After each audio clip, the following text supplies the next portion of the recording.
थकून भागून एखाद्या झाडाखाली बसावं, झाडाखाली विंचू निघावा, विंचवाला मारण्यासाठी दगड उचलावा, दगडाखालून साप निघावा, सापाला बघून पळत सुटावं, पळता पळता विहिरीत पडावं, विहिरीत मगर दिसावी, मगरीपासून वाचण्यासाठी पुन्हा वर यावं तर भाग दिसावा, वाघापासून वाचण्यासाठी पुन्हा त्याच विहिरीत उडी टाकावी, उडी टाकता टाकता एका फांदीला पकडावं, फांदीचं मोह उठावं आणि मधाचा थेंब तोंडात पडावा. याचप्रमाणे छत्रपती शिवाजी महाराजांनी हिंदवी स्वराज्य स्थापन केले. अन्नाच्या भुकेत विचारांची भूक येऊन मिसळली की क्रांतीची सुरुवात होते. क्रांती करणाऱ्यांच्या रक्ताचे पाठ वाहू लागतात.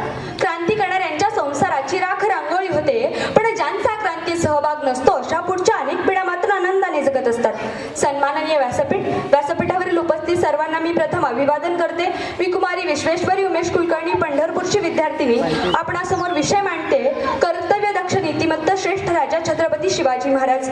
आमच्या महाराष्ट्राचा इतिहास लिहिला शाहिरांच्या डफांनी, घोड्याच्या टाफांनी, तलवारीच्या खणखणाटांनी, ढगाच्या गडगडाटांनी, डोंगराच्या हिरव्या पिवळ्या शालीनं आणि सह्याद्रीच्या ढालीनं.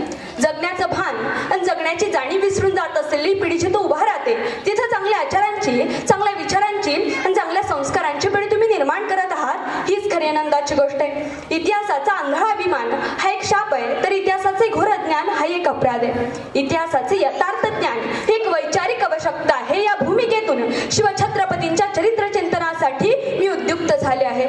संपूर्ण भारतात ज्यांनी मुठभर मावळे घेऊन मोगलशाहीची कत्तल करून ती वेशीवर टांगून स्वराज्याची स्थापना केली ते एकमेव अद्वितीय सिंहासनाधीश श्रीमंत कुलवंत राजाधिराज श्री शिवछत्रपती. सह्याद्रीच्या कडक अपरातून हिंदवी स्वराज्याच्या रोळी ठोकणारा सह्याद्रीचा पाणीदार, ढाण्या वाघ, अष्टपैलू जाणते राजे छत्रपती शिवाजी महाराजांचा जन्म इसवी सन 19 फेब्रुवारी 1630 रोजी शिवनेरी किल्ल्यावरती झाला. अरे अंधार होत चालला तर दिवा पाहिजे, अरे अंधार होत चालला तर दिवा पाहिजे, माझ्या देशाला शुभांसारखा युवा पाहिजे, माझ्या देशाला शुभांसारखा युवा पाहिजे.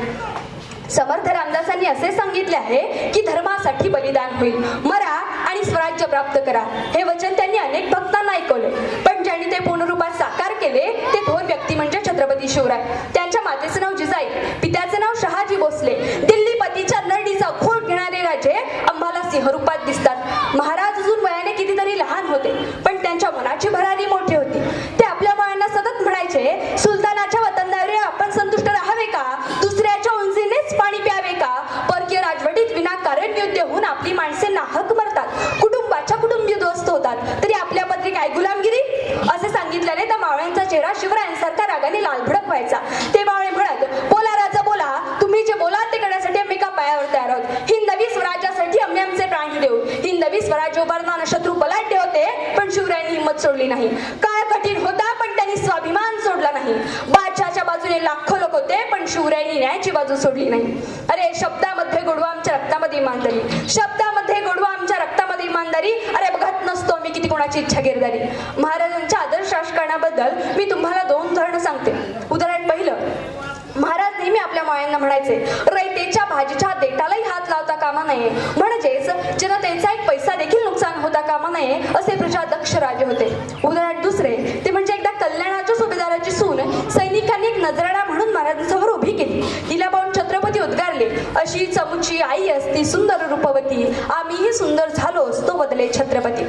युक्ती आणि कूटनीतीमध्ये तर महाराजांचा हात पकडणं त्या काळात कोणालाही शक्य नव्हतं. एक परदेशी इतिहासकार म्हणतो, युक्ती आणि कूटनीतीमध्ये महाराजांच्या करंगळीत जितकं होतं तितकं औरंगजेबाच्या पूर्ण शरीरात नव्हतं. जयसिंगाशी झालेल्या तहानंतर एकाच किल्ल्याला विविध नावे देऊन 21 ऐवजी प्रत्यक्षात 17च किल्ले देण्याचं राजकारण, अफजल खानाला मैदानी प्रदेश सोडून दुर्गम पर्वती प्रदेशात आणण्यासाठी केलेली कूटनीती, आग्र्याहून सुटका करून घेण्यासाठी आजारपणाचे केलेले नाटक आणि औरंगजेबाने जिझिया कर लागू केल्यावर तुमच्यावर इतके दारिद्र्य आले आहे का असे म्हणून त्याला हिणवण्यासाठी लिहिलेले पत्र ही महाराजांच्या युक्तीची आणि कुशल बुद्धिमत्तेची उदाहरणं आहेत. शिवरायांच्या आपल्या माळ्यांवर होती अफाट भक्ती, एकता, बंधुता आणि मानवता हीच त्यांची खरी शक्ती. शिवरायांचा एक मावळा बाजीप्रभू देशपांडे या सेनापतीचे वर्णन करताना एक कवी म्हणतो, जिवंत नरवीर लढले, जिवंत नरवीर लढले, लढले त्यात नवल कसले घडले, धडा वेगळे शिर झाल्यावर नुसते दडही लढले, मुरार बाजी म्हणती तयांना अमर कथा ही त्यांची, पहा चाळूनी पाणी अमुच्या इतिहासाची, पहा चाळूनी पाणी अमुच्या इतिहासाची. शिवरायांचा एक मावळा समोरच्या 10 शत्रूंना भारी पडत होता. अशी बलदंड ताकदीची आणि शक्तीची माणसं याच मातीत आमच्या केली, म्हणूनच अफाट सैन्य घेऊन आलेल्या शाहिस्ता खानालाही पळताबुई थोडी झाली. अहो जीवच जाणार होता पण बोटावर निभावलं. भल्या भल्याची शक्ती सुद्धा आमच्या राजापुढे टिकाव धरत नव्हती. असा शक्तिशाली राजा या महाराष्ट्रानं पाहिला आणि सह्याद्रीही गर्वानं छाती काढू लागला. शिवरायांचे आठवावे, जीवित व तृणवत्व मानावे, इहलोकी परलोकी राहावे कीर्तिरूपे. शिवरायांचे कैसे बोलणे, शिवरायांचे कैसे चालणे, शिवरायांचे सलगी देणे कैसे असे. व्हिएतनाम हा एक असा देश आहे की त्याने हिंदुस्थानाकडून जी प्रेरणा घेतली त्याचा एक इतिहासच आहे. व्हिएतनाम आणि अमेरिकेत 20 वर्ष युद्ध चाललं. अमेरिकेला वाटत होतं की या देशाला नष्ट करण्यासाठी अगदीच थोडा वेळ लागेल, केवळ काही तासच पुरे होतील. परंतु व्हिएतनामचे हे युद्ध अमेरिकेला चांगलेच महागात पडले. व्हिएतनाम या युद्धात विजयी झाल्यानंतर व्हिएतनामच्या राष्ट्रपतींना पत्रकारांनी या विजयाचं रहस्य विचारलं. त्यावर राष्ट्रपतींनी उत्तर दिलं, स्पष्टच आहे की अमेरिकेसारख्या महासत्तेला हरवणं आमच्या देशाला शक्यच नव्हतं. परंतु युद्ध काळात एका शूर राजाचं चरित्र माझ्या हाती आलं आणि त्यातूनच आम्ही युद्धनीती ठरवली. परिणामी काही दिवसातच आमच्या देशाची सरशी होत आहे असं दिसू लागलं. त्यावर पत्रकारांनी विचारलं, हा शूर पराक्रमी राजा कोण होता? त्यावर राष्ट्रपतींनी उत्तर दिलं, छत्रपती शिवाजी महाराज. आणि त्यावरती असंही म्हणाले की हा महापुरुष जर आमच्या देशात जन्माला आला असता तर आज आम्ही जगावर राज्य केलं असतं. आणि त्यांनी मृत्यूपूर्वी आपली अंतिम इच्छा अशी लिहून ठेवली की माझ्या समाधीवर खालील वाक्य लिहिलं जावं. आणि ते वाक्य होतं की छत्रपती शिवाजी महाराजांचा एक सैनिक समाधीस्थ झाला. आणि हे वाक्य आजही त्या व्हिएतनामच्या राष्ट्रपतींच्या समाधीवर लिहिलेलं आहे. आदर्श पुत्र, सावध नेता, कुशल संघटक, लोककल्याणकारी, प्रशासक, हिकमती लढवय्या, दुर्जनांचा कर्दनकाळ, सज्जनांचा कैवारी आणि एका नव्या युगाचा निर्माता, हे सारे पाहिले की पुन्हा पुन्हा वाटते.